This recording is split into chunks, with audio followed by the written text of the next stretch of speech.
CPM ISF জোট প্রার্থীর মনোনয়নে উত্তেজনা, প্রকাশ্যে পুলিশকে চামড়া গুটিয়ে দেওয়ার হুমকি, বেআইনি জমায়েত আটকাতে গিয়ে পুলিশের সঙ্গে কার্যত বচসা। বসিরহাটের স্বরূপনগরের ঘটনা, সেখানে জোট প্রার্থী বিশ্বজিৎ মণ্ডল। সিপিএম আইএসএফ এর জোট প্রার্থীর মনোনয়ন ঘিরে একেবারে উত্তেজনার ছবি উঠে আসে। প্রকাশ্যে পুলিশকে চামড়া গুটিয়ে নেওয়ার হুমকি।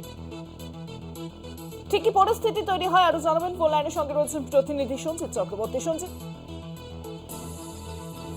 যে শোধনগর বিধানসভার যে আইএসএফ প্রার্থী অর্থাৎ জোট প্রার্থী যে বিশ্বজিৎ মণ্ডল অর্থাৎ সিপিএম আইএসএফ এর যে জোট, তিনি আজকে যখন বসিরহাট মহকুমা বিশেষ করে শাসকের দপ্তরে নমিনেশন দিতে আসে, তুমি জানো ইতিমধ্যে নির্বাচন কমিশন 144 ধারা কোন রকম ভাবে বেআইনি জমায়েত করা যাবে না। সেই কর্মী সমর্থকরা একেবারে তার 100 মিটার দূরে যে গার্ডওয়াল ছিল, পুলিশের গার্ডওয়ালকে ভেঙে ঢোকার চেষ্টা করছিল সরিয়ে দিয়ে। অন্যদিকে পুলিশকে রীতিমতো হুমকি দিয়েছে, অর্থাৎ তার চামড়া গুটি নেওয়ার হুমকি দিয়েছে। এই নিয়ে রীতিমতো কিন্তু রাজনৈতিক উত্তেজনা তৈরি হয়, পুলিশের সঙ্গে তাদের কথোপকথন শুরু হয়ে যায়, বাকবিতণ্ডায় জড়িয়ে পড়ে। এই নিয়ে কিন্তু ক্ষোভ তৈরি হয়।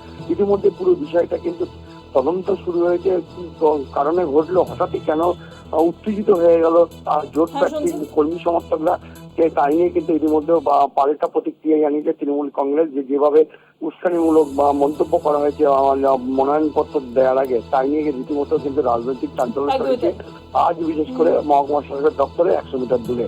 সব গোটা প্রক্রিয়ার উপর তদন্ত শুরু করেছে প্রশাসন। ধন্যবাদ তোমায় সঞ্জিত। ফোন লাইনের সঙ্গে ছিলেন প্রতিনিধি সঞ্জিত চক্রবর্তী।